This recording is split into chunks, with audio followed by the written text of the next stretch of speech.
Hello viewers and ইয়াস আসসালামু আলাইকুম। কেমন আছেন সবাই? আশা করি ভালো আছেন। বরাবরের মতো এবারও নিয়ে এসেছি আপনাদের জন্য আজকের সাম্প্রতিক বিষয়। তো চলুন শিখে নেওয়া যাক, জেনে নেওয়া যাক আজকের সাম্প্রতিক বিষয়সমূহ। যুক্তরাষ্ট্রের ৪৭তম প্রেসিডেন্ট ডোনাল্ড ট্রাম্প কখন শপথ নিয়েছেন? ২০ জানুয়ারি ২০২৫। যুক্তরাষ্ট্রের ৪৭তম প্রেসিডেন্ট ডোনাল্ড ট্রাম্প কোথায় শপথ নিয়েছেন? ক্যাপিটাল রোন্টায়। ওয়ার্ল্ড ইকোনমিক ফোরামের বার্ষিক সম্মেলন ২০২৫ কোথায় অনুষ্ঠিত হবে? দাভোস। ওয়ার্ল্ড ইকোনমিক ফোরামের বার্ষিক সম্মেলন কত তারিখে অনুষ্ঠিত হবে?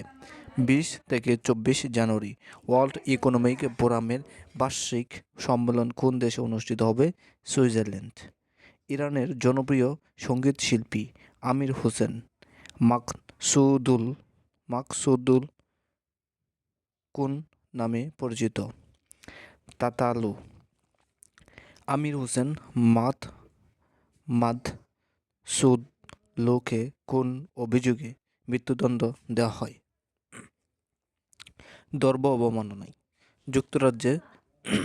যুক্তরাজ্য ভারত থেকে কত ট্রিলিয়ন ডলারের সম্পদ নিয়ে গেছে বলে অক্সফাম ইন্টারন্যাশনাল প্রতিবেদনে উল্লেখ করা হয়? ৬৮.82 ট্রিলিয়ন ডলার। অক্সফাম ইন্টারন্যাশনাল প্রতিবেদন অনুযায়ী ব্রিটেনের শীর্ষ ১০% ধনী জনগণ কত ট্রিলিয়ন ডলার বুক দখল করেছেন? ৩৩.৮ ট্রিলিয়ন ডলার। অক্সফাম ইন্টারন্যাশনাল প্রতিবেদনটি কোন শিরোনামে প্রকাশিত হয়েছে? Takers not makers. ভোটার তালিকা হালনাগাদ কর্মসূচি ২০২৫ কত তারিখে শুরু হয়? ১৫ জানুয়ারি ২০২৫। ২০ জানুয়ারি ২০২৫। ভোটার তালিকা হালনাগাদ কর্মসূচি ২০২৫ এর প্রতিপাদ্য কী? সঠিক তথ্যে ভোটার হব, নির্বাচনে ভোট দেব। শহীদ আসাদের পুরো নাম কি?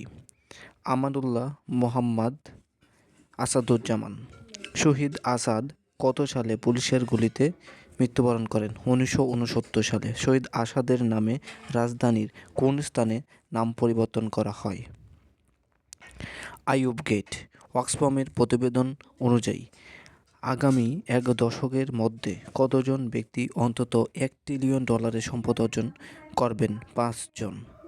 বর্তমানে বিশ্বের অন্যতম ধনী ব্যক্তি ইলন মাস্কের সম্পদের পরিমাণ কত? ৪৩০ বিলিয়ন ডলার। রোবট বনাম মানুষের ম্যারাথন দৌড় কোথায় অনুষ্ঠিত হবে? বেইজিং। মিয়ানমারের সামরিক বাহিনী এবং মিয়ানমার ন্যাশনাল ডেমোক্রেটিক ওয়ার্ল্ডসের আর্মি MNDAA কে মধ্যস্থতাকারী হিসাবে যুদ্ধবিরতি চুক্তি সহায়তা করেছে চীন। যুদ্ধবিরতি চুক্তি কবে থেকে কার্যকর করা হয়েছে? ১৮ জানুয়ারি। RG কর মেডিকেল কলেজ ঘটনায় কলকাতা পুলিশের সিভিক ভলান্টিয়ার সঞ্জয় রায়কে কী শাস্তি দেওয়া হয়েছে? আমৃত্যু কারাদণ্ড। বুশ উইলমোর এবং সুনিতা উইলিয়ামসকে কত দিনের মহাকাশ অভিযানে গিয়েছিল? ৮ দিনের।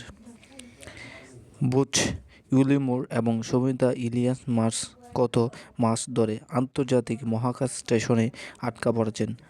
৭ মাস। সুনিতা উইলিয়ামস কোন দেশের নভোচারী? রাশিয়া যুক্তরাষ্ট্র। জাতিসংঘের স্বাধীন তদন্ত ব্যবস্থা এর বর্তমান প্রধান নিকোলাস কোমজিয়ান। বৈষম্য বিরোধী ছাত্র আন্দোলনের সময় ঢাকার দেয়ালে শিক্ষার্থীদের আঁকা ব্যাপারচিত্র নিয়ে সংকলিত গ্রন্থের নাম এ আর্ট অফ ট্রাম্প।